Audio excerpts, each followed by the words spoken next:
Hujambo mtazamaji, ni takriban siku 50 tangu kuapishwa kwa naibu rais Profesa Abraham Kithure Kindiki, wadhifa uliotanguliwa na miaka miwili ya usimamizi tata kwenye Wizara ya Usalama na Masuala ya ndani ya nchi.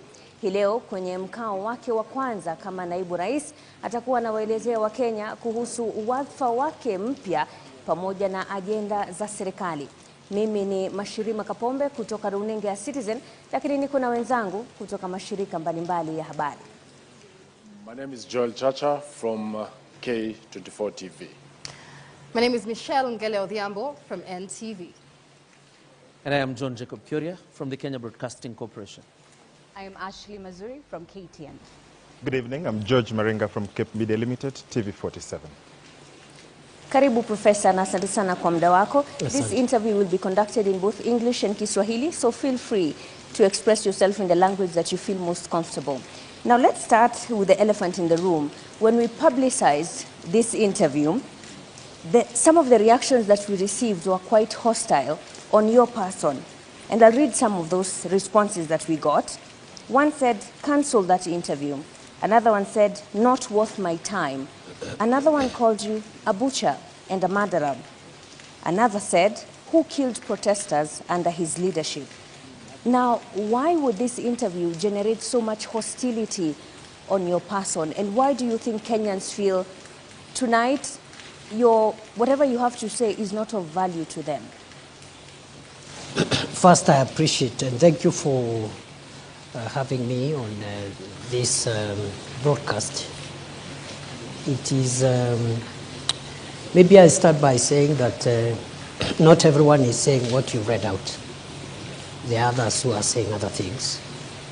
But that is still okay because it is the right of the people of Kenya to express themselves on what they think about their leaders, especially political leaders. And therefore, mine is to confirm that because I've been in public life for a while, in various capacities, I have endeavored to do my best to my country, and I have no regret for anything. Maybe lessons learned, which is a common human thing that perhaps there are things I've picked along the way. But in terms of my public duty and commitment to our national interest, I have been extremely clear on what is expected of me in the various roles that I have played in this country. As Interior CS, where Kenyans feel that you oversaw massive brutality on Kenyans who are expressing themselves when they felt that their leaders were not representing them in the way that they should. Do you take personal responsibility for the murder of 60 people, according to the KNCHR? Well, the violent protest that took place early this year, and even earlier on in 2023, unfortunately led to loss of lives. Some of those lives were lost in various ways, including through police action. I have no reason to take responsibility for anything because the space of violence and encounter with law enforcement is a space which is defined by law.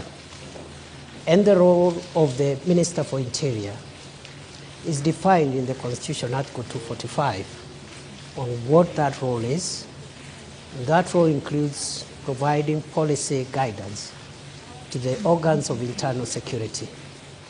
The role of police operations are protected through the mandate of independent command of the Inspector General, and therefore police operations, especially in engaging protesters or people who are seen as breaching the peace, is the province for the independent command of the National Inspector General of the National Police Service. As far as I'm concerned, the 2 years I have been the country's Interior Minister, every single day of them, when I woke up to do my work, to make sure that the security organs of our country that protect our country from threats, security threats, perform their work, and should they require any policy guidance, that guidance is provided. And that's all what I can say for now. So you're saying tonight that you have no say whatsoever when the police misbehave? The Interior Minister has no role in police operations, according to Article 245. So you have no say whatsoever when they go wrong as a professor of law? I have a say, and I said it. And the say is this, that police officers are allowed to use force, including lethal force, in exceptional circumstances. Should any officer violate the strict parameters of those circumstances, they are accountable under the law. And we said many times, not once, not even in the context of the protests alone, but also in the context of the fight against terror and the fight against banditry and other organized crime. That any police officer who uses their firearm lawfully within the Constitution, including lethal force, has legal protection.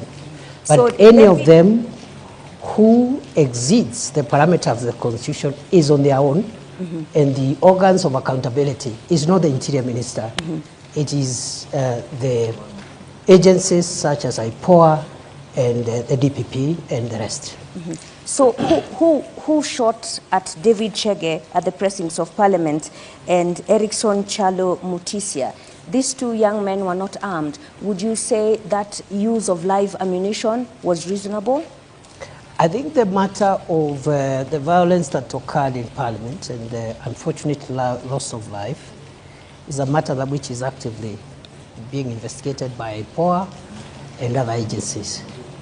So it will be preemptive for me to tell you who shot the two Kenyans who unfortunately, according to the records, lost their lives in that context. So how far the investigations? You're the DP now. You may have moved on to a different role, but it's definitely senior to... I'm aware that there are two ways of conducting investigations. One is through the internal affairs unit of the police. But our policy in the last 2 years, while we were in that docket, we discouraged the internal affairs unit of the police perceptions of bias. So we encourage the Independent Police Oversight Authority to be the one to do the investigations. The report I had when I left the ministry is that they had made some good progress. They reported to me they had some 6 files which are ready from the context of the riots and the violence around that time. But there has been a transition in the leadership of IPOA right now. A new commission has just been put in place, and the work of IPOA is led by commissioners. It's not led by the Secretariat. So the delay in the last 2-3 months could be associated to the leadership transition by IPOA. Ashley and George, you have follow-ups. Ashley? All right, Your Excellency, you have made a name for yourself as a defender of human rights. Are you proud about the events that occurred in June this year? I mean, this led to deaths of young, innocent Kenyans. Where does this sit as, to you, the professor of human rights, not as the deputy president, but as the professor of human rights? Any Kenyan, not to mention a professor of law, who would be proud by what happened in our country June, July, from whatever angle, would be inappropriately doing so. Because those events were extremely painful to the country. They were unnecessary, if I may say so, because there is a way of processing democratic encounters. And there's a way in which the balances between the protection of public safety and the expression of individual rights and freedoms must help us navigate peaceful and orderly society. So to answer your question, I wouldn't be proud at all. Mr. Deputy President, then what did you have to say to families who are still looking for their loved ones? For instance, on X, we were tagged and someone said, I always communicate with Peter Masharia's mom. Imagine she wakes up every day to go to the mortuary. Peter Masharia went missing on the 25th of June. Tonight, what do you tell those families that are still looking for their loved ones? To the families who lost their loved ones or whose loved ones are still missing, I would say that it's unfortunate that this country went through what it went through in June, July. I hope that our country has learned the lessons and we will not get there again, because losing a loved one, having a loved one missing for months, almost half a year, even for a day, is extremely painful. And therefore, as I said when I responded to this matter earlier on, maybe not on this forum, it is very unfortunate, and we, including myself, regret that our country went that direction and hope that we will not get there again. Yet when they look at you, Professor, they say you are the face of, disappearances, abductions, deaths and murders on young people in this country. Do you feel that you're struggling to shake off that tag? Not at all, okay, because it is not true. So I don't struggle at all. So then, Your Excellency, the families that were bereaved pleaded with the government of the day to help them with burial expenses. Did that happen? How much was spent? And there was a committal to compensate families that lost their beloved ones. What's the status of that, Deputy President? To the best of my knowledge, a number of families were given modest ex gratia support on a request basis and on a basis of confidentiality, because what the state does in a situation like that, when there is distress in the country, citizens are facing distress, we go out of our way for ways of supporting. But normally that support is support which, first of all, is not budgeted for, so we have to look for ways of, within the security budget, absorbing some of those costs. And if I recall well, a number of families were supported on an ex gratia basis. The question of compensation is a little more complex and will require guidance, because no law would allow expenditure on compensation for events similar to what we had. I am aware, even in more extreme cases like terrorist-related deaths and injury, it is anticipated that victims of terrorist crimes and other violent acts would be compensated. And I think when we left the ministry, we were trying to develop regulations on the operationalization of Section 49 of the Prevention of Terrorism Act. I think that can form a basis of thinking of how else or in which other circumstances perhaps extreme cases of loss and injury could be compensated. So that's a discussion we are having, and I am more than willing to follow up. Even in my new role, nothing prevents me from following up and ensuring that in justifiable cases which are defined by law, where injury or loss happens and the law allows, then compensation can ensue. So this evening you're telling Kenyans that the bereaved families will have to wait longer until the law is developed. And I'm not actually asking for specific families. These are public resources for purposes of accountability.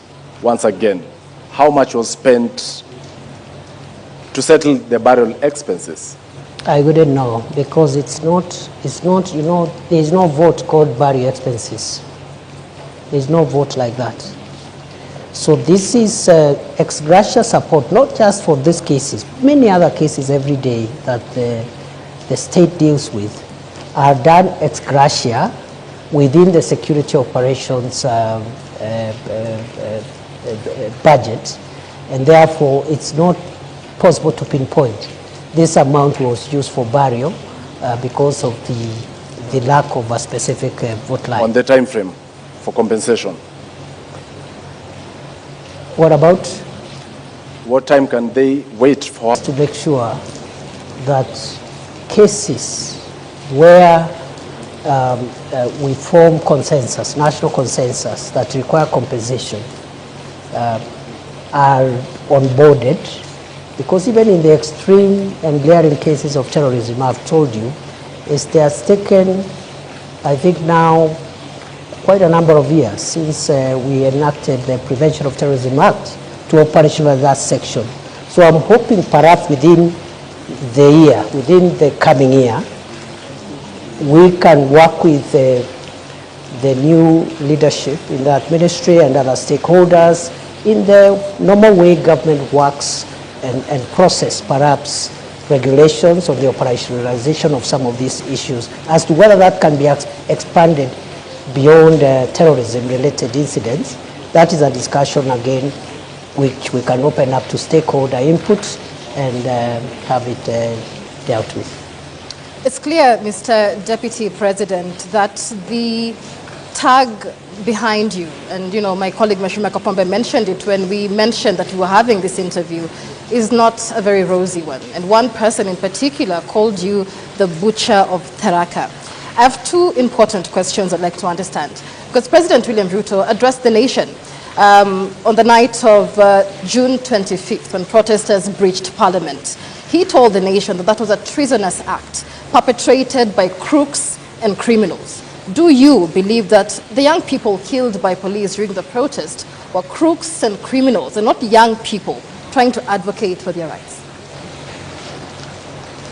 The protests of June started as legitimate protests by peaceful Kenyans who were expressing their rights and opinions on certain issues that they felt that needed to be handled by government differently.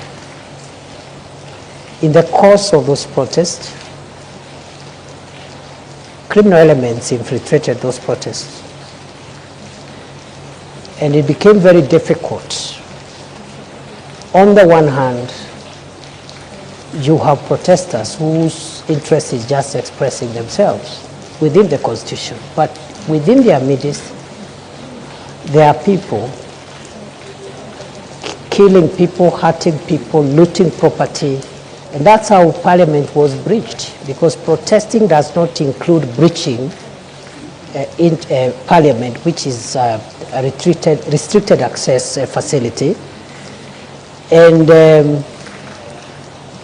that day, we came very short of the burning down of Parliament. And in the process, the chambers of the Chief Justice were also vandalized by protesters, broke the wall, broke windows and doors, and stole water and other items.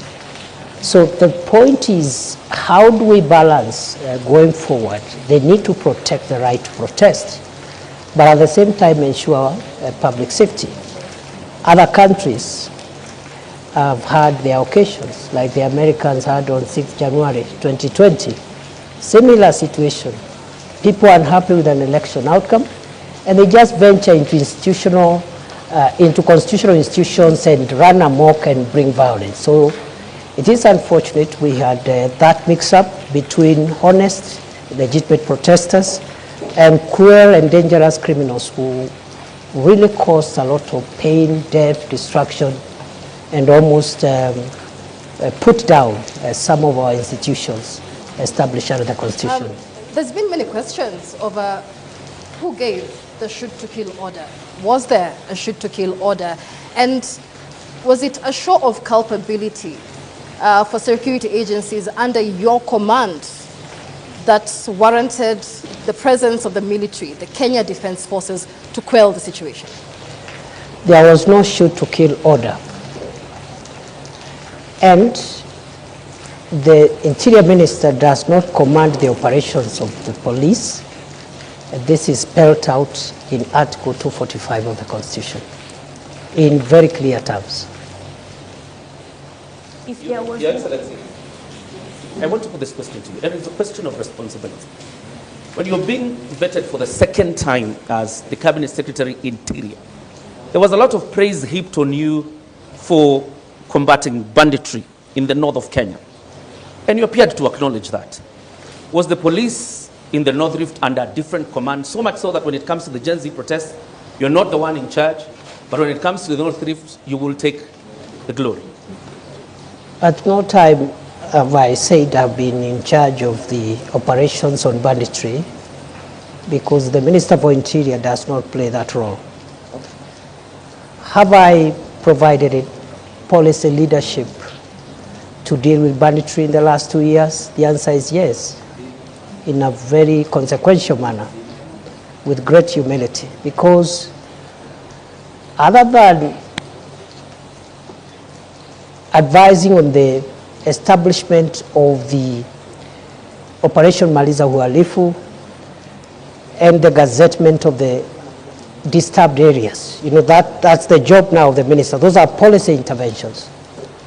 But I was able to push through in a very difficult financial situation prevailing then in the country, an injection of a significant amount of resources to acquire equipment to assist the police in their operations, which has been the missing link for many years. MRAPs, that is the mine resistance, ambush protected vehicles, armored personnel carriers, drones, that is the aerial vehicles, aerial unmanned aerial vehicles, and so many other, including personal protection items.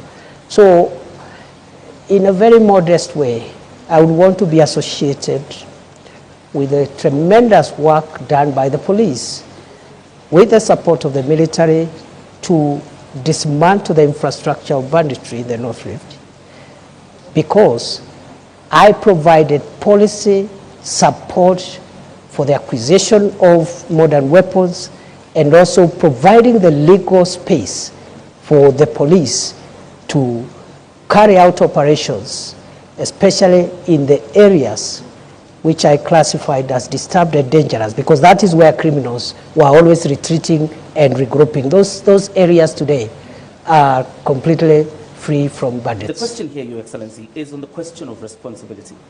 Local NGOs, the United Nations, the US government, the foreign missions have admonished the government of the Republic of Kenya over its human rights record, and particularly the handling of a Gen Z protests. My question to you tonight is, when the Republic of Kenya is being admonished, who takes responsibility?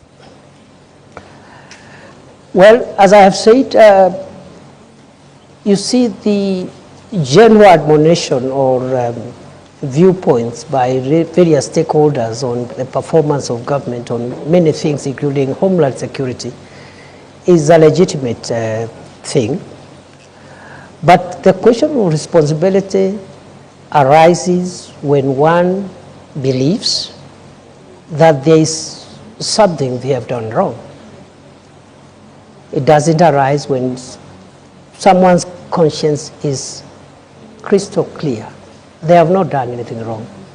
From where I sit, the nearly 700 days I served as Kenya's Interior Minister, one, I can account for each of those days what I did for this country, sometimes under great distress and risk, which I knew I'm exposing myself, but because of duty, I had to do it.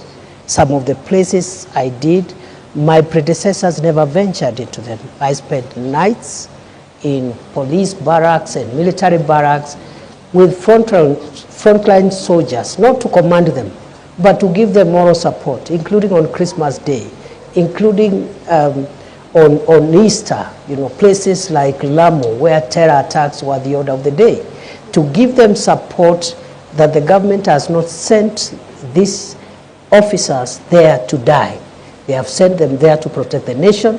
And as minister, my moral support and the policy guidance I gave, I think, was instrumental in a big way because of the feedback I have received from the officers. So to answer your question, therefore, I see, I am not saying that our Homeland Security system is perfect. It is work in progress. But responsibility is individual. It's not collective. I must remind you, Prof, and the viewers that there's a lot of rain here, so we'll have to speak a bit louder so that we can be heard.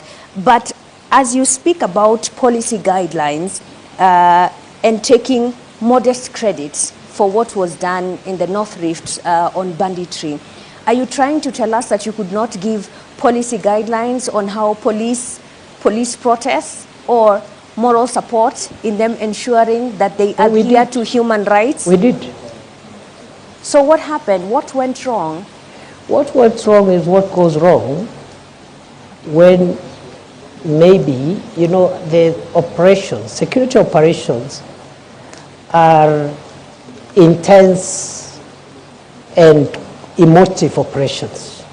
It's not somewhere where an officer will be told, when you reach there, do this, do this, do the other. So what we have are general policy guidelines. For example, the use of lethal force is reserved when to apply when the life of the officer is at risk. So was if any, a criminal, was any for example, officer's life in wants danger? to take Allow down me, Professor Kindiki, Yes. was any police officer in danger when David Shege and Enoch Chalo, Erickson Chalo Mutisia only had a flag and they were dancing outside Parliament? What threat did they pose to security officers at Parliament? That is the matter under investigations.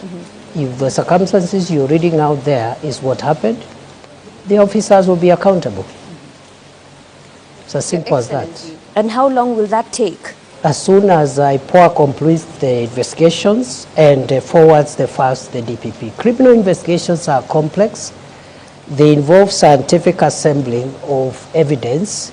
It is not enough to rush suspects to court only for cases to collapse. And it is not uniquely a Kenyan issue. Criminal investigations, especially in a complex endeavor like the situation we're referring them to, take a bit of time, and therefore I'm hopeful that... Why were the police in mass? How complex was that? That we Again, could not see who was ensuring security is not breached? You're just telling me what you think or saw, but it was which is part of evidence. It was on live TV. There are photos of police officers who are masked. You can't identify them. I'm not disputing. But just telling as the you, CS Interior, that is part of the evidence that is required to hold into account any person who may have been involved in that unfortunate incident you're explaining. Your Excellency, if you were to move this forward and probably look at why the public is on you. This is what you said on the 12th anniversary of the Supreme Court about a month ago. And you were talking about crucial jurisprudence. You said, I have had to ask myself whether the highest interest is the public interest or there is a higher interest called the national interest, because the public itself could hurt the national interest. Public can be mobilized or mobilize themselves against national interest. First of all, where does this national interest sit in the Constitution? And number two, wasn't this an indirect proposal of a clawback on basic freedoms that are enshrined in the Constitution, Your Excellency? As you answer this, Your Excellency, you did say that lives of protesters need to be protected as you ensure public safety. Was the public unsafe during that period? Why did we get to that point? When I spoke at the Supreme Court reflection colloquium on public interest and national interest, some erroneously thought I was talking about government interest or even security interest. That's not the case. In fact, after that colloquium, I've had further reflection, because by the grace of God, I'm also a scholar. So I reflect on some of these things, and I have come to the conclusion that within our constitutional framework, we can categorize 3 forms of interest that could be expressed by members of the public, rather than 2, 3. One is popular interest. And the question I'm asking myself as a scholar and a student of constitutional law is whether what is popular is in the public interest all the time. I am not sure. I am not sure that what is popular is in the public interest. I don't believe. Sometimes, yes, maybe not all the times. But at the Supreme Court colloquium, I also asked, is there a hierarchy of norms in our Constitution such that we have public interest and national interest? And for clarity and avoidance of doubt, national interest is not government interest, and it's not the interest of, it's not security. What I had in mind is, you're aware, our Constitution allows the people of Kenya to express themselves in exercise of their sovereignty in 2 ways. 1, through elections. 2, through referenda. And then I asked myself, in fact, it was tailored to the judiciary, and I wanted to ask myself, if the people of Kenya, for example, agree and express themselves in exercise of their sovereignty to change the Constitution in a referendum and vote to remove the judicial arm of government, and they decide we don't need the judiciary, people are sovereign. In a referendum, they can actually remove the judiciary. And then I asked myself, since this is an outcome of a referendum, this is in the public interest. But is it in the national, is it in the national interest that really you can have a modern country, a democratic country without a judicial arm of government? But these are 2 different scenarios, DP, because this was about taxes that Kenyans felt were unfair, and their leaders at the were Supreme not Court, listening to I them. was not talking about the protest at all. You can look at my statements. I was not talking about protest. So what do you... We were reflecting on what the Supreme Court has helped us to understand about our Constitution, and I was inviting the Supreme Court judges to start thinking whether, even as we express our sovereignty, we have what we call bedrock things that we cannot touch. I'll give you another example. If the people of Kenya meet and in a referendum, they overwhelmingly vote, so it is popular, it is in public interest, and they vote to change Article 4.2 of the Constitution that says that Kenya is a democratic multi-party state and create a monarchy or another form of government that is not democracy. It is in the public interest. It is popular. It's in the popular interest. But is it in the national interest? My answer is that it is not. So within the Constitution, there are things you can change and still not change the DNA of our Constitution. There are others, once you touch them, the DNA of Kenya as we know it changes forever. That's what I was discussing. It's very interesting that you mentioned that, Your Excellency, because during your vetting, following your reappointment as Interior Cabinet Secretary, you are on record saying that you will specify designated protest areas, potentially undermining the right to peaceful assembly outlined in Article 37 of the Constitution. How would you justify limiting spaces where Kenyans can express their grievances at a time when the government is facing mounting criticism, and why?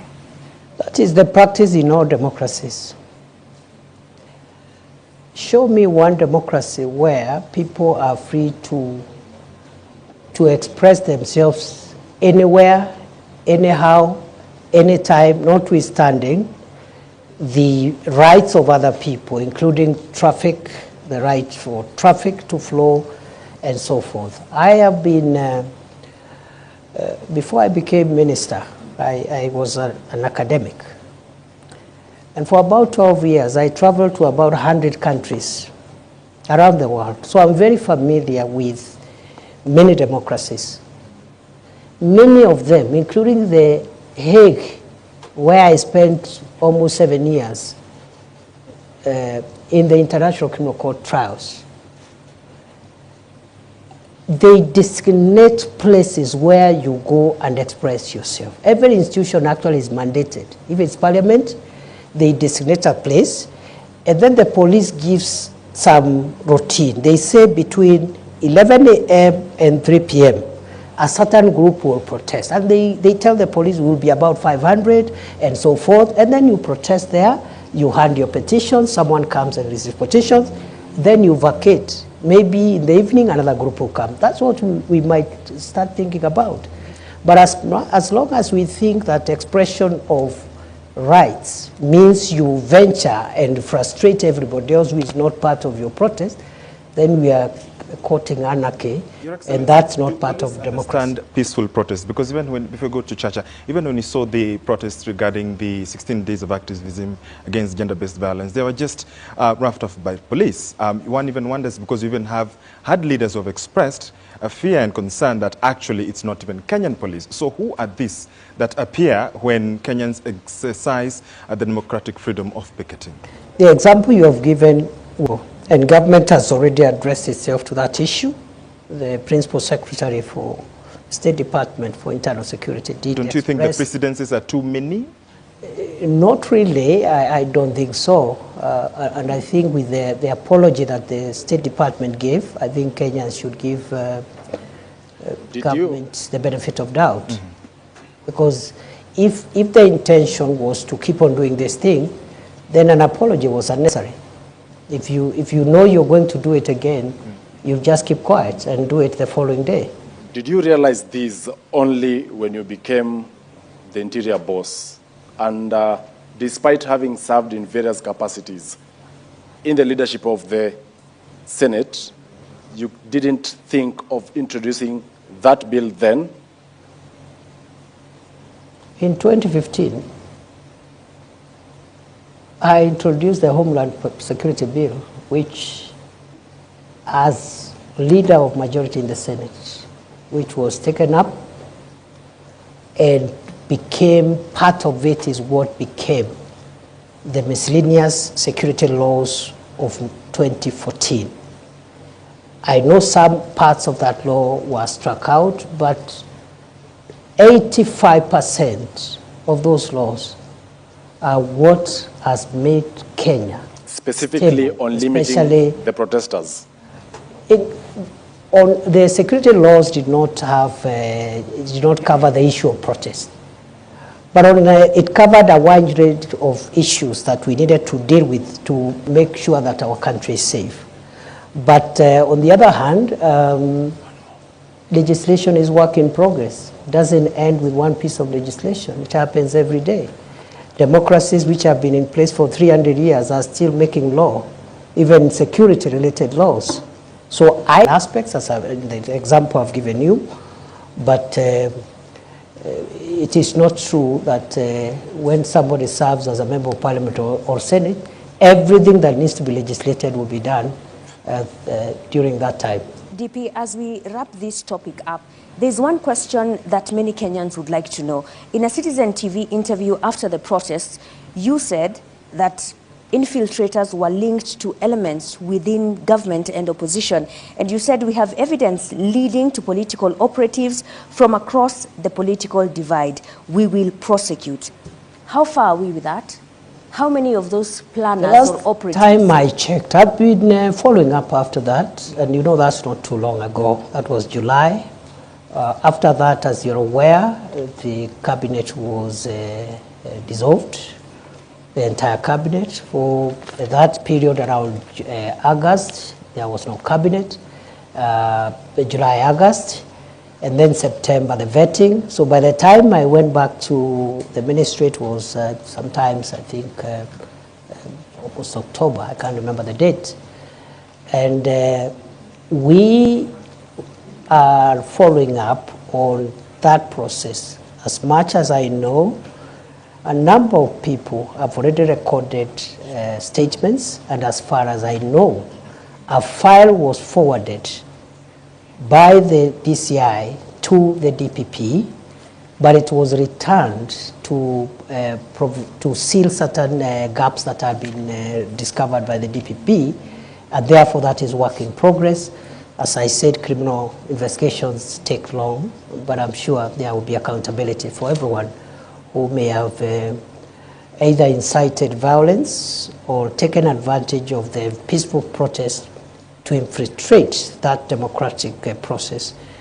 But you said you have evidence. Why should it take long? Or is it only a preserve of the political class? That evidence, I have just told you that it was presented to the DPP, and the DPP said it was not enough to convict. You can have evidence which is not enough to convict. I could believe, okay, that the evidence is enough, but the DPP, who has the final say in qualitative and quantitative evidence, is the one who has the police to do more work if we have to sustain prosecution. So the police didn't do a very good job, that's what you're saying, in the investigation? This is routine, it happens every day, not just in Kenya, all over the world. The police do their work, and that's why there is that two-tier mechanism. So the DPP looks at it and said, no, we need to fill this, using the elements of crime, you need the evidence of this. So we cannot say the police didn't do a good job. It happens every day. Thank you. Thank you very much. We would like to move to the next topic, which is your ascension to power as the Deputy President and the politics around it. And this session will be led by Ashwin Mazuri. All right, Your Excellency, did you play a role in Rigathi Gachagwa's ouster? No. Then are you proud of the process, the impeachment process that many said were flawed that led to your ascension to power as the Deputy President? That process you are referring to, I think, involved three arms of government: the executive, the judiciary, and the legislature. To that extent, to the extent that constitutional institutions were involved and are still involved, I see no problem with that process, and if there is a problem, there is a way of remedying that problem. What about the right to fair hearing that he did not That get? is the matter before court, unless you want me to discuss the merits of the matter before court. So then what's your relationship between you and the ousted, impeached Deputy President? As it was before. Are you friends or not? We are good people, we're good friends. I have no reason to complain in the past, present, and even in the future. Was there a handover? Yes. An official handover? Was there official handover?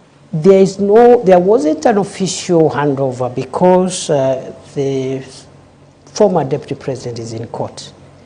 You wouldn't expect him to hand over if he's in court. Your Excellency, which IEBC cleared you? Did you take your papers there? How were you cleared by the IEBC? There is no requirement to clear a Deputy President who ascends to office by virtue of Article 145 read together with 150. But the What President's memo requires the clearance of IBC is the President and the Deputy President in an election. The President's yours memo was to different. Parliament, Your Excellency, indicated There that was your no nomination election. was cleared by IEBC. There was no election. I assumed office through a process different from a process following an election.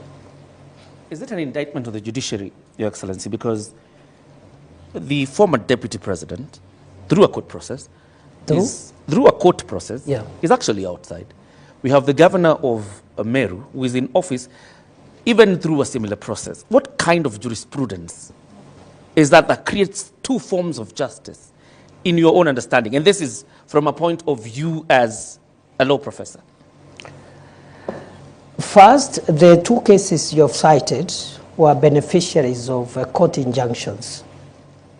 The only difference is in one, after the inter partes hearing of the matter around whether or not the injunction should be preserved.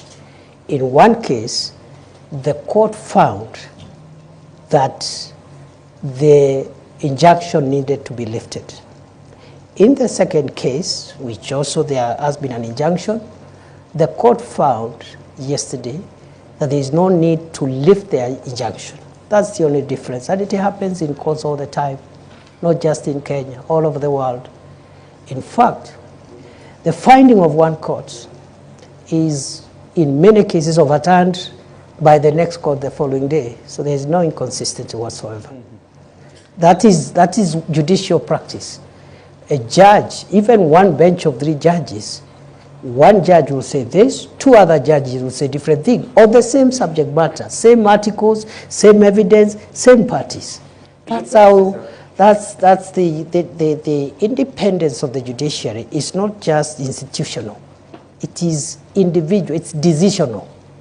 Every judge carries decisional independence. Your predecessor, Your Excellency, says the reason you ascended to this position is because you are a yes man. You cannot mount any challenge whatsoever to the president. I'm putting this question to you tonight. Are you your own man? Are you a yes man? I am my own man. On the second issue, I would like to respond as follows. My understanding of the role of the deputy president is not to challenge the president. It is not in the constitution. It is not in any law. It is not in any practice. That is not the job description of the deputy president. As to whether the deputy president can advise the president, the answer is yes. The oath of office I took has a clause that asks me to faithfully advise the president when my advice is sought. So then where does your allegiance lie? To the people or your appointing authority? My allegiance lies on the oath of office I took. You look at the oath of office, it will tell you where my allegiance is. And are you proud of the people of Kenya, to the nation and the national interest? And when my counsel is sought by the president, I must give it faithfully. And faithfully doesn't mean that I do it on the podium. But it means I have to be faithful, and faithfully means it could be different from what the president thinks. DP, are you proud of the manner in which you became deputy president? In 2022, you were a front runner to be running mate to Dr. William Ruto, but you did not get that position. And you actually said you were going to take a break from politics. Are you now proud that 2 years down the line, you are the one who has taken that position after the impeachment on the person who was picked over you? I have no regrets for my occupying this space because I have no reason to regret.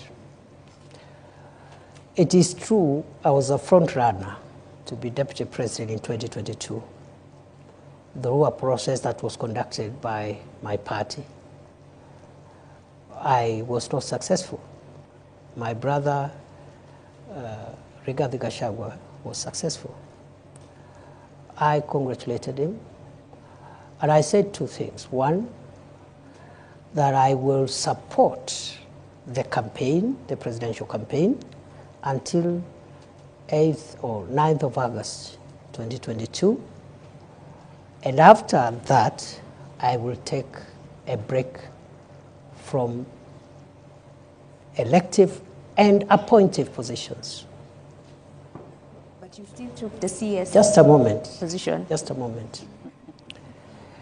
After I made those 2 very important decisions, which I made after soul searching and consulting everyone who needed to be consulted, my party and its leadership met and persuaded me as a member of the party, because I didn't say I'll leave the party. I said I'll campaign for President Ruto and his deputy, but after that I'll not be running for any office. I'll take a break for 10 years. And therefore, the party met and persuaded me to change my mind and accept an appointive position as Minister for Interior, which I accepted. That's all. Are you the kingpin of the Mount Kenya region? Which office is that? Of course, you endorsed. You are endorsed by a section of members from majorly the East, where you hail from. You never dismissed that. Which office is that?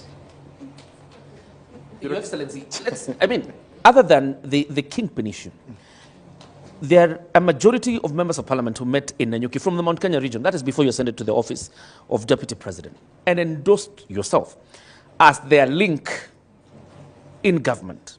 To the executive. You have ascended to that office now. Are you now, have you ceased being their link? Maybe you should ask them. Because I think the members of parliament, because I didn't say it, they said it. So maybe they can say it again if they wish, but to the best of my recollection, those members of parliament had expressed frustrations in getting their constituency development agenda through to government because of the breakdown of relationship they had with the former occupier of this office. And therefore, they asked me whether I could convey their needs to the president. And because I was a member of the cabinet, I saw no problem with that. But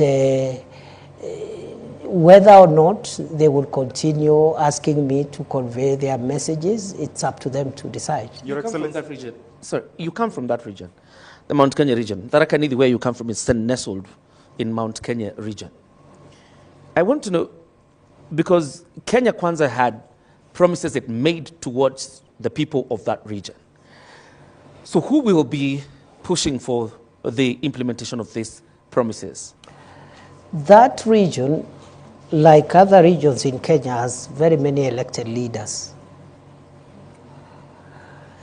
The office I occupy now as Deputy President is an office of the Republic. Unlike other leaders, for example, who have a subnational mandate. And therefore, the way I see it is that the people from the region you're referring to, which happens to be where I was born and raised, have a right, just like the people from the coast, Western, Nyanza, Rift Valley, Northeastern. They have a right to use this office, because it's a national office, to channel their needs, interests to the government. So I see no contradiction, I see no change of position, and the only thing I don't understand is this thing about the kingpin or something. I don't understand it because there is no office like that. Well, and are you still hopeful, and do you think there is a possibility of you becoming William Ruto's running mate come 2027? How would I know? Your Excellency, then you've talked about development and, those members of parliament using this office to lobby for development. Shouldn't then development be a democratic right so that then there is no need to lobby and to push for it? That's not true. The reason you have subnational representation of political leaders, members of the National Assembly, members of the Senate, their mandate is subnational. A member of the National Assembly represents the interests, priorities of the constituency where they are elected. Of course, in the context of a broader national perspective, because some of the things that they want them passed are not projects and programs, they are legislative in nature, and you require the parliament as a whole to support you. For example, recently we had a Sugar Act sponsored by a member of parliament from Western Kenya, where sugar is mostly grown. But it required the votes of the member for the members from Northeastern Coast, where there is no sugar, and Central, to pass it. So the point is this: it is not true to say that a member of parliament does not need to articulate the interest of their people, because they are elected purposely for that. They are elected to articulate those interests and convey them either to the executive, to the legislature, and make sure that those interests at that local level are realized. During your inauguration, when you took oath of office, your boss, the president, Dr. Rutos, said he felt he was a lone voice in the executive. From your interaction, 50 days in, is he still a lone voice? And perhaps you interact with him, he's your boss. I really don't know. Do you think you're I fulfilling? really don't know do you think you're fulfilling how he's that? feeling. Yes. Because again, that's not in my place. I wouldn't know how he's feeling at the moment.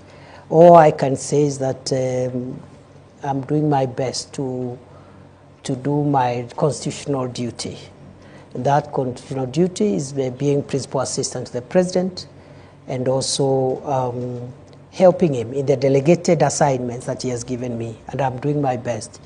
How he's feeling now, I cannot be, it's not in my place to tell you how happy he is. Do you think he's confident of what you're doing? Is he happy with I think your work? so. I have no reason to doubt that he's confident. You've been deputy president for only 50 days now. What would you say is the qualitative difference between you and the former deputy president, given that the operating environment hasn't changed? It will be very improper for me to start comparing myself with my brother, the second deputy president. The president has spoken very highly of your leadership and your contributions, as my colleague George Maringa here said. The president feels that he has accomplished his key goals and decides not to run for re-election. Would you consider running yourself? Do you believe that you have what it takes to run the country? That question is an unfair question. Am I allowed to complain? Why is that? It is an unfair question. Because I have just been entrusted with a very serious and grave national responsibility. What is weighing in my mind now and what is really, really occupying me is the desire to discharge those obligations, because the expectations of the people of Kenya, the expectations of the president are so high. If I started occupying myself with ideas of what will happen, I don't know when, I'll be the most unsuitable person to be seated before you today. Your Excellency, I want to rephrase Michelle's question regarding you and the former deputy president. Let's not even go with the qualitative differences. But clearly there are lessons you must have learned from Gachagwa's tenure in office. What lessons are those? You know, my friend, you know, in leadership is defined by certain ethos and parameters. And I want to persuade you to allow me not to discuss my brother, the Honorable Rigathi Gachagua, because he's my friend. And you've not heard me bad-mouthing him anywhere before, when he was in this office or even after he left office. So please spare me, because it is not right. It is wrong to start comparing myself with the predecessor or someone who occupied this office now or in the past, or a person who would occupy it in the future. Are you being cautious, Your Excellency? The region you come from is very restive, and it's quite a significant, it has quite a significant portion in terms of votes. Are you being cautious now when I ask you the question of lessons you've learned? Are you being cautious not to antagonize the former deputy president? I have no reason to anybody. For what?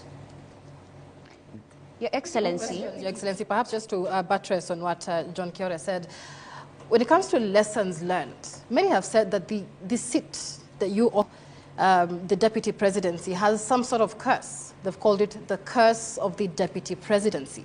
And every individual who's held this seat has had some sort of, falling into political oblivion. Do you believe that you have the magic wand to change this so-called curse of the deputy?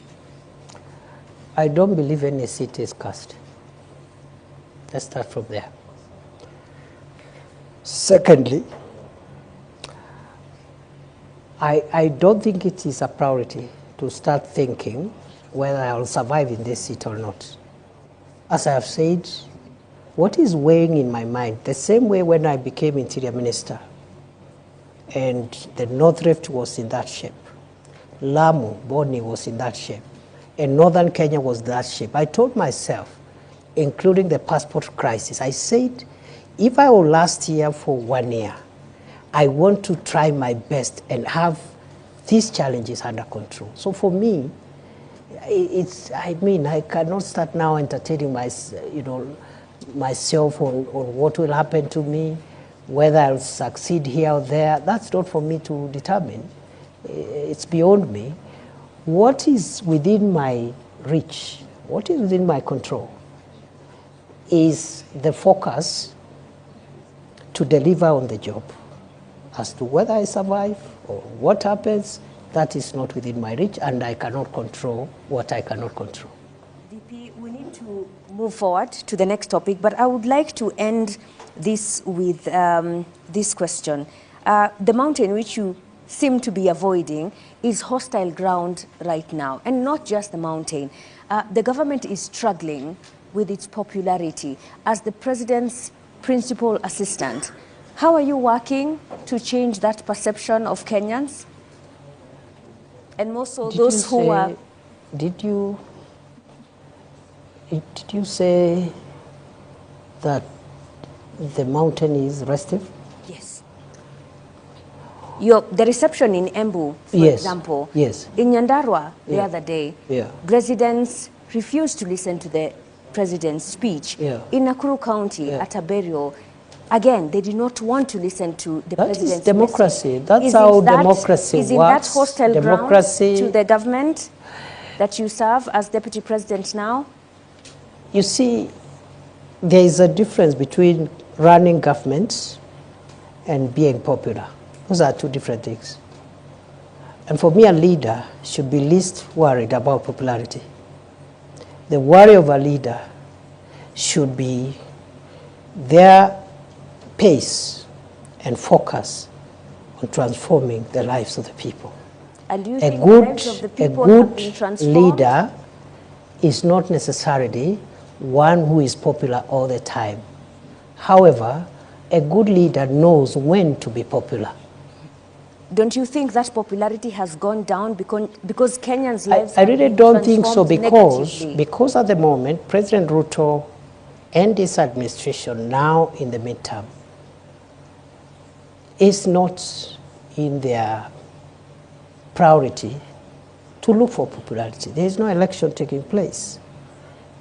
The task of the government now at midterm is to track the pace of delivery, where there are gaps, seal those gaps, and just deliver on the commitments. The time will come when there will be popularity contests. And let me tell you, for avoidance of doubts, that is not President Ruto's worry.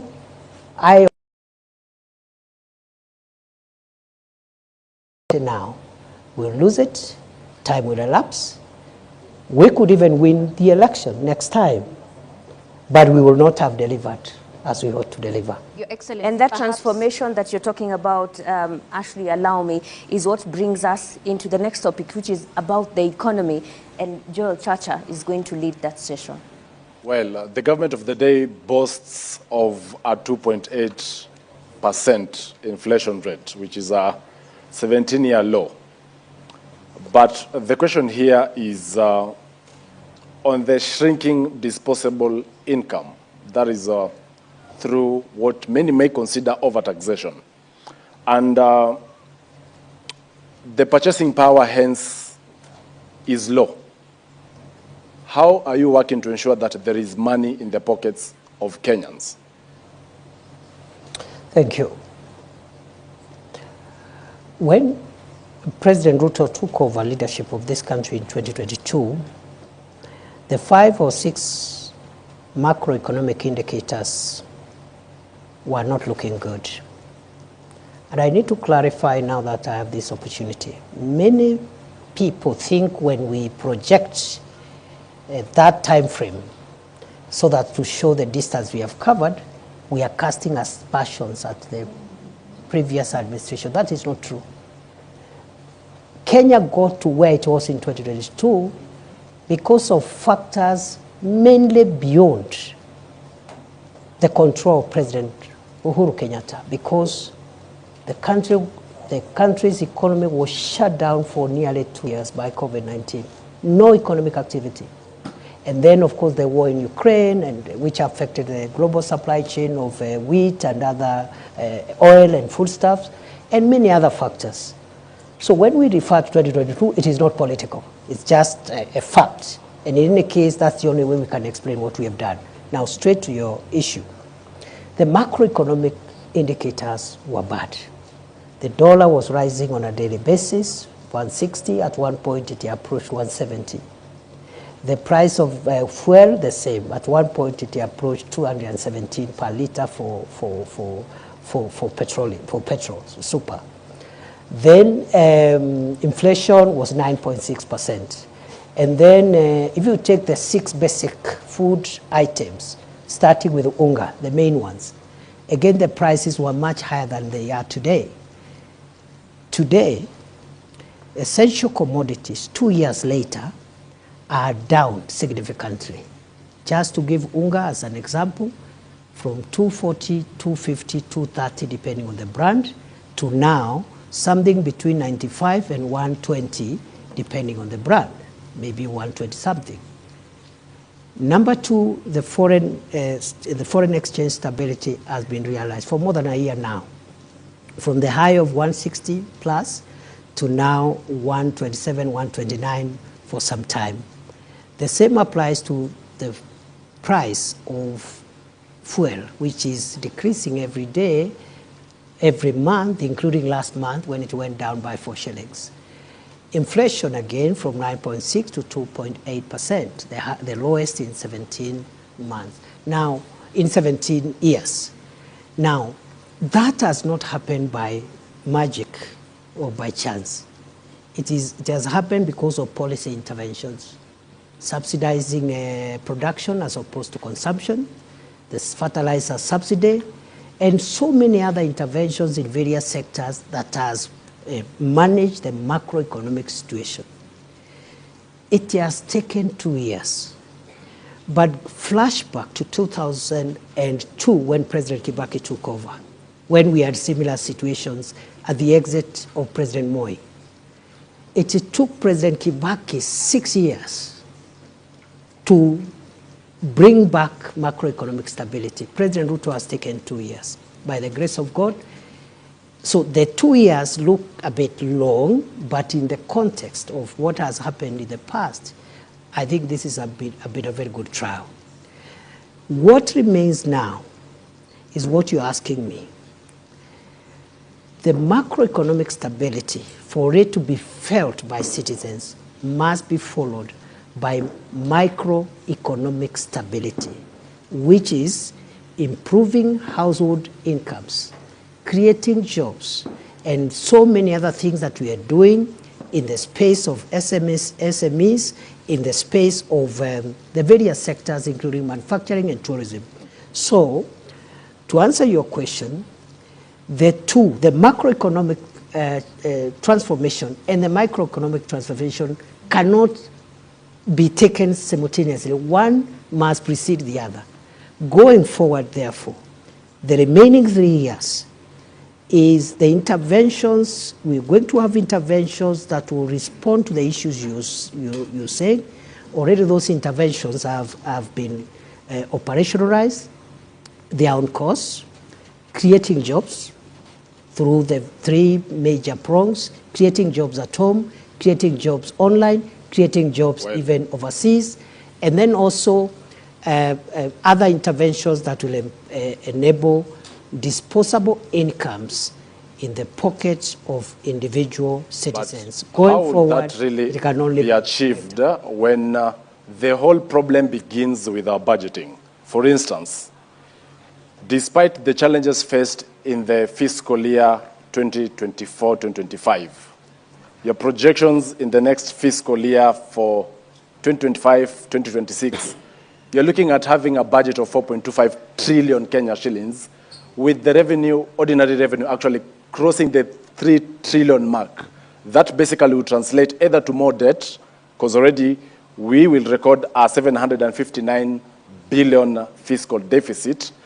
But at the same time, we are forced to actually impose now the taxation on Kenyans, because last year we only got 2.1 trillion in terms of ordinary revenue. So why this shift over ambition on ordinary revenue collections? Again, in 2022, the fiscal deficit was more than 8.2% or thereabout. And that means the gap between revenue and expenditure. It was at 8.2%. This administration in 2 successive budgets has reduced it. Currently is at 4.3.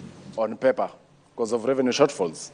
That shifts towards the end of the fiscal year. Yes. And you are forced to bring a supplementary budget. We are forced, but in all fairness, where the fiscal deficit is now is not where it was in 2022. And in fact, I am confident the Treasury will bring it further down this year. But more fundamentally, it is not in our priority of things to generate more revenue through perhaps more taxation, to answer you directly. What we are doing is that we are reviewing tax policy, because that's where you can still get more revenue, not by imposing new taxes or higher taxes, but by adjusting certain tax policy instruments that gives you more revenue. You heard the Minister for Finance and the National Treasury the other day explaining how the Treasury is entertaining a possibility. Of course, it has to go through public participation of even relooking at VAT, what the VAT should be like, maybe try to bring it down, and other taxes as one of the 5 pillars this administration is putting in place to ensure that tax is a bit more accommodating, more people are bearing the burden of tax without necessarily compromising revenue. Number 2, Kenya's debt right now is in a better place than it was in 2022. 11.3 trillion is better? It is better in the sense that, debt is calculated in 2 ways.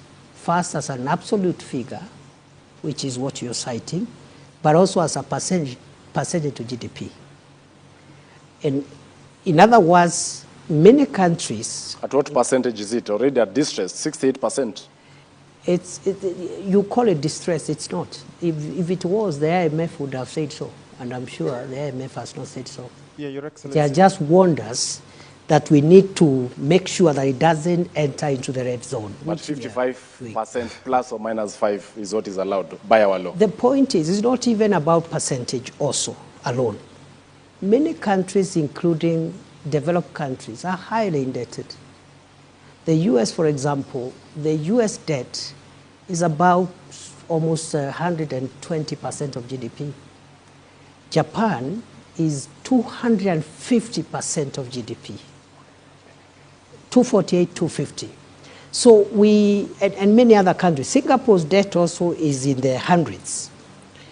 However, what we need to do, let's agree that what remains ahead is that our revenue generation measures must not lead to higher taxes. It's not a must. Number 2 is that the area of debt, we need to be careful so that Kenya does not enter into the unsustainability zone, and we are managing that. DP, naomba kidogo, wakati ambapo tunazungumzia masuala ya uchumi, kuna wengi ambao wanahisi kwamba mnasema maneno mengi, maneno makubwa makubwa, lakini la msingi ni kwamba biashara nyingi ziko katika mazingira magumu.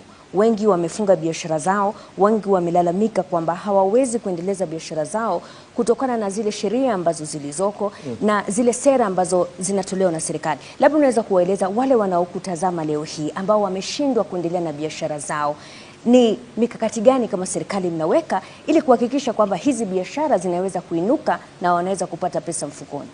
Asante sana. Ni kweli biashara nyingi zinapitia changamoto nyingi, na ni kweli wananchi wakiwemo wanabiashara wamelalamika na pia wametoa mapendekezo ya sheria ama sera ambazo wangetaka tuziangalie upya. Najua ya kwamba hivi sasa Wizara ya Uwekezaji na masuala ya industry ama viwanda inaongea na KEPSA. KEPSA ni ile Private Sector Alliance ama kikundi cha wanabiashara katika sekta ya binafsi.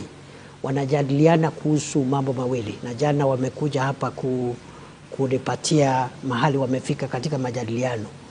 Ni leseni gani ambazo tunapaswa kuziangalia upya, na vile masuala ya ile levies ambazo zinatolewa na mashirika mbalimbali. Kwa hivyo swala hili la ugumu wa wanabiashara wetu ni swala ambalo tunaliangazia, tunajadiliana na wale ambao ni washikadau, na serikali iko tayari kutoa mwelekeo ama sera mpya za kuzingatia uboreshaji wa biashara. Ile jambo ambalo limesema, manake watu wanakwenda Krismasi hawana hela mfukoni, watakula nini sikukuu? Unajua hayo majadiliano sio ya Krismasi, ni ya kurekebisha. Na Januari kutakuwa na hela za karo zinazohitajika. Kwa hiyo hiyo mjadala sio wa maneno ya karo, ni wa kurekebisha idara zetu na ili biashara zetu zipanuke. Nataka niwahakikishie kwamba nimesema jana waziri wa viwanda na uwekezaji pamoja na wakilishi wa shirika hilo ambalo ni la wanabiashara wameniambia wako katika mjadala, na Januari nimeambia hao waniletee ile ripoti yao ili tuipitishe ama tuijadilie katika baraza la mawaziri. Kwa hivyo mwakani tutakuwa na mfumo mpya, sera mpya, sheria mpya za kuboresha biashara. Lakini pia kuna wale ambao wanasema, nikimalizia, kuna wale ambao wanahisi kwamba hizi biashara kuna mazingira magumu kwa sababu wale ambao wanapata mshahara, kwa mfano, zile pesa ambazo wao hutumia kwenda kwa hoteli, kwa mfano, kwenda kununua chakula, zimepungua kutokana na yale makato ya mishahara. Kwa hivyo wengi wanashikilia zile hela kidogo walizobakishwa nazo, ndio maana hizi biashara hazisongi mbele. Unasemaje kuhusiana na hili? Unajua, nimesema ya kwamba Wizara ya Hazina ya Kitaifa imesema ya kwamba iko na mambo manne ambayo inataka kushughulikia ili kujaribu kusawazisha maneno ya kiuchumi na kuhakikisha wananchi wamepata nafuu ya kiuchumi katika household, yani katika individual level, kwa sababu tumekuwa tukikabiliana na mambo ya kijumla. Sasa tunakabiliana na mambo ya kibinafsi, na kati ya hayo majadiliano kutakuwa na sera mpya za mambo ya ushuru na mambo ya kibiashara. Zaidi ni kwamba katika hayo majadiliano ni lazima tujue ya kwamba ile ushuru ambao of Tanzania is a success of East Africa. Businesses have been, closing shop and going to neighboring. Of Tanzania is a success of East Africa. Businesses have been, closing shop and going to neighboring countries. So you're speaking of this, and KEPSA has talked about it, that the government seems not to be listening to those who run businesses, that they're escaping to other countries. I've just told you we are having a conversation with KEPSA. Why don't you call them after this interview? We did speak a few weeks ago with Should have told you that they are engaging. And he did say that, whereas that that engagement They is have happening, it is not... identified two areas. Yeah. One is the regulatory. They say there is multiple regulation, or what they are calling over-regulation. The second issue on the table is on taxation. We are a bit careful because the issue of taxation, we would rather have it in the broader tax policy and other fiscal issues that are being discussed and spearheaded by the National Treasury than just to take just act a business community and handle their taxation issues without the context of looking at tax as a general issue. I really need to ask a question on the tax regime. Because today there has been an announcement that there is a task force that has been formed to get to the bottom of why businesses are closing down in the Republic of Kenya and relocating to other countries. Your Excellency, doesn't that sound absurd? Why do you need a task force to establish why businesses are closing when all you can blame is the taxation regime? You need to, because this is something that has happened for the last 20 years. It has not happened this year. Just look at which organizations have left Kenya when. The last 25 years, and that's why the contribution of our manufacturing sector to GDP has dropped from as high as 12% many years ago to 7.5%. On the pending bills. So it's an accumulated problem, and I think there are no quick fixes. The best way to do it is to just analyze all the factors and bring recommendations that will last us another 40, 30 years. The financial inadequacies being experienced in the country perhaps are as a result of the pending bills. More than 650 billion for the national government, 150 billion for county governments. But do you promise Kenyans that as soon as the pending bills verification committee concludes its work, you're going to settle the pending bills? We will implement the recommendations of the pending bills verification committee. Thank you. DP, tumebakisha dakika kidogo kabla ya kufunga, lakini hii leo kumekuwa na mabadiliko katika baraza la mawaziri, na kuna wengi ambao wanahisi kwamba the appointments that have been made seem like a harvest just 10 days after President William Ruto met retired President Uhuru Kenyatta, and all those appointed to the cabinet and board chairs seem to be from Mount Kenya. What is this about? You know, the cabinet, appointments, dismissal, reassignments, if you look at Article 32, is the prerogative of one person, the president. So I'm sure the changes that the president has made have been made in exercise of that prerogative and to advance our country's national life in the weeks and months to come. I cannot directly associate themselves with the political developments, but also I have no reason to disassociate themselves from any political development, because the president has made it clear that for the country to pull and rally itself to do the heavy lifting, there is need for a broader political consensus. It started with the inclusion of the partnership with some of the ministers who were appointed, who were allies of former Prime Minister Raila Odinga. The ministers and parastatal chairs who have been elected, who have been appointed today, many of them worked under President Uhuru Kenyatta. That is in the spirit of broadening political consensus so that we can focus not on political competition and the quest for political survival, but on pulling the heavy agenda that we need to pull to transform Kenya and carry everybody.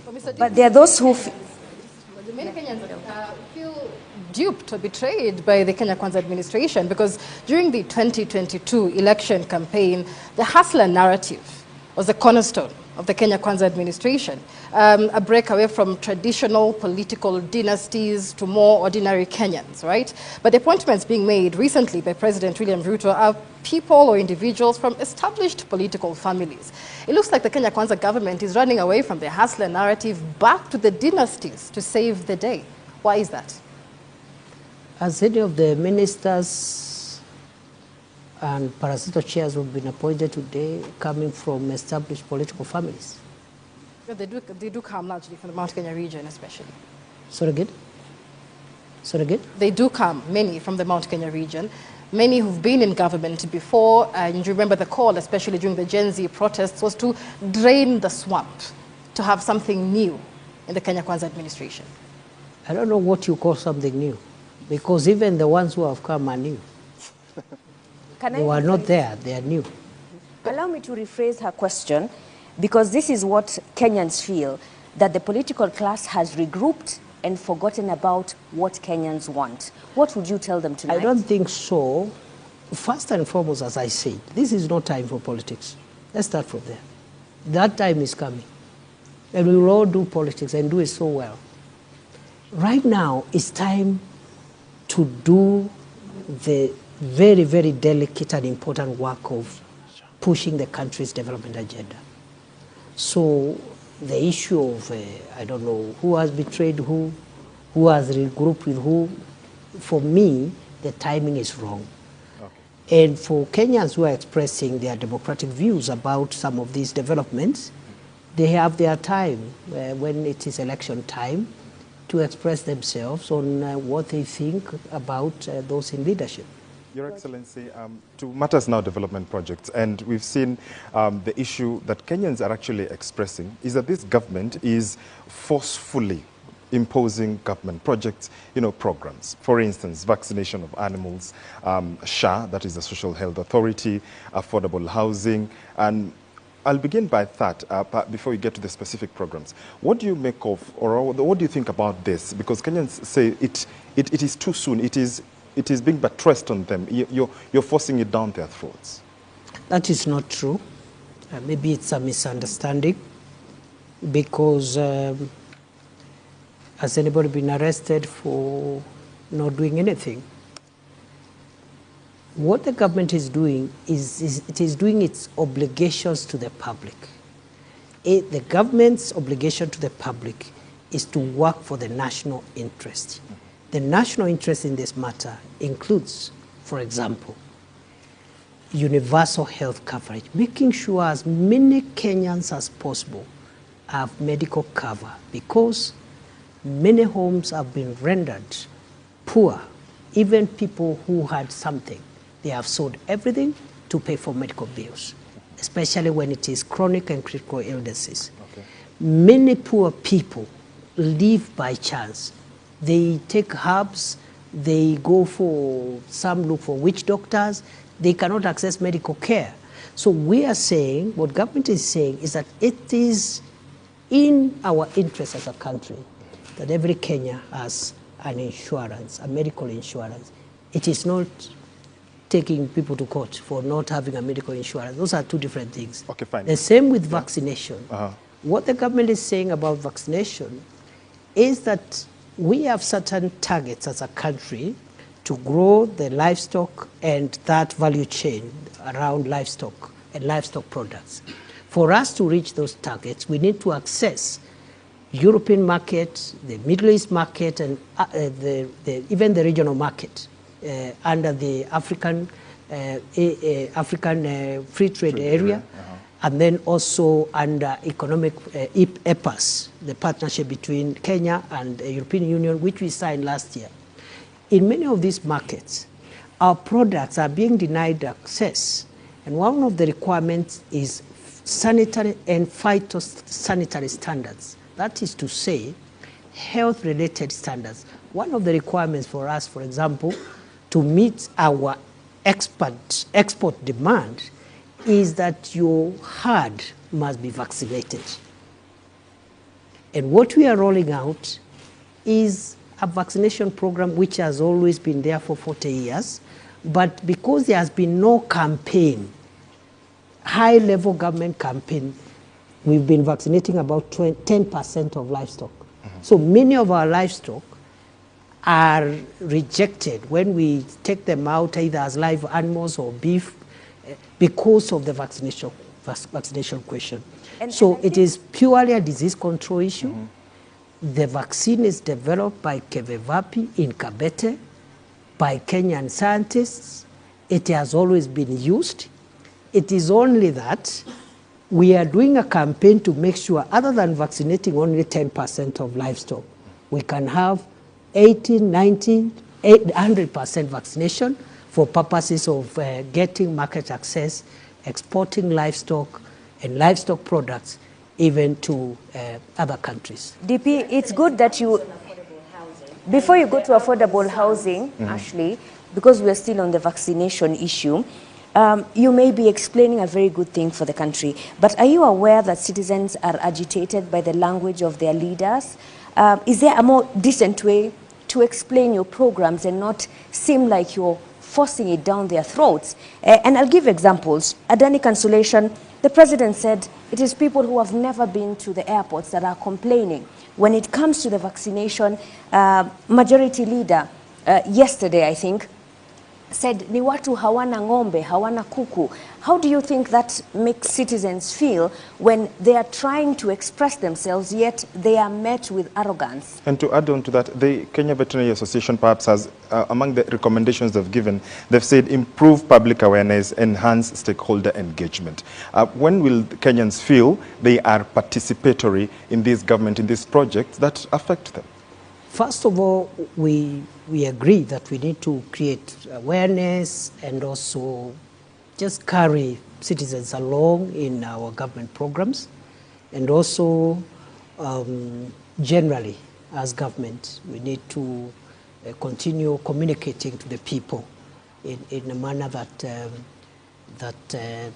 is consistent with our obligations under the Constitution. But having said that, I am sure again, because we were here an hour or so ago, I'm sure you are not inviting me to comment on statements by the president or another leader, because that, let's discuss the issues. Let's not discuss, those kind of issues, because in the process, the message will be lost.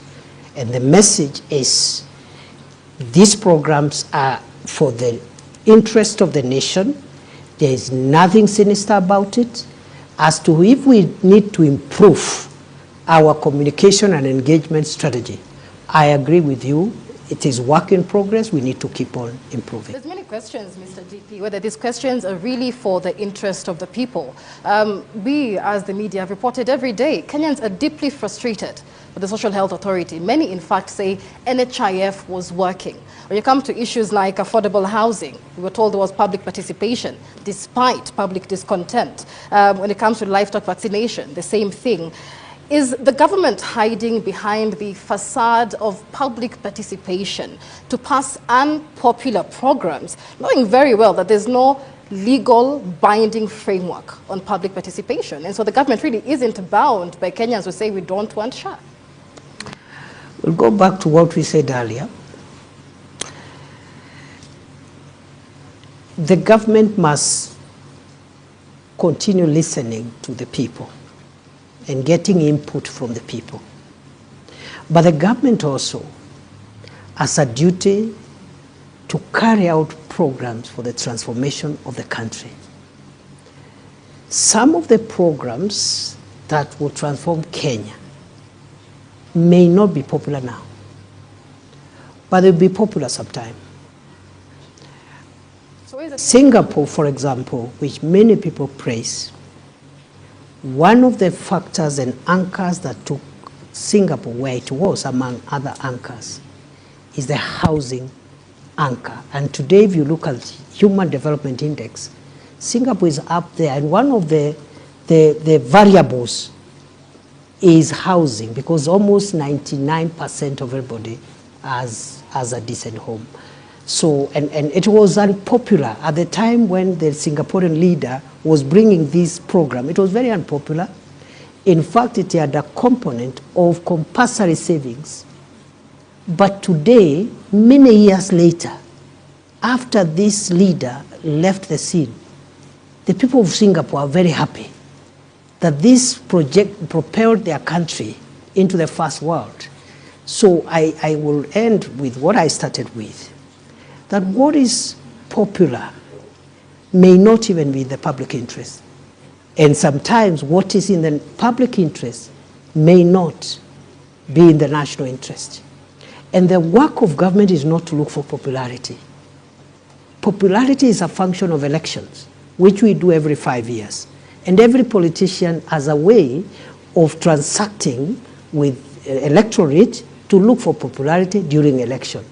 In between here, it is to engage the people, listen to the people, which we are doing. In many instances, we may not be perfect because government is a human endeavor. Like any other, we are not 100%, but we are continuing to listen. And as the President said during the State of the Nation address, listening is a full-time occupation of every leader. Thank you very much. And therefore, these programs may have the kind of, the consensus is not yet there, but they will transform Kenya. And many years later, when many of us who are in this space are not even here, Kenyans will come in succeeding generations will be grateful for the housing program, the universal health program, the agricultural reform program, and all the other programs that this government is rolling out for the transformation of Kenya. Thank you very much, Deputy President, Professor Abraham Kithure Kindiki, for your time. And I think Kenyans tonight will be waiting to see what will happen next in terms of how you listen, how you communicate, and how you take action after you have made promises. Asante sana. Mimi nimekuwa wako Mashirima Kapombe kutoka runinga ya Citizen. Joel Chacha kutoka runinga ya K24. Michelle Ngele Odhiambo, NTV. John Jacob Kuria, KBC. Ashley Mazuri, KTN. George Maringa, TV47. Usiku mwema mtazamaji.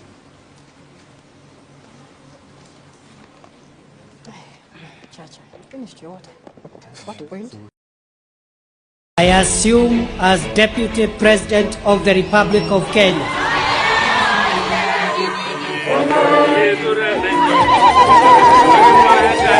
I pledge to support and assist President Ruto. We have produced enough sugar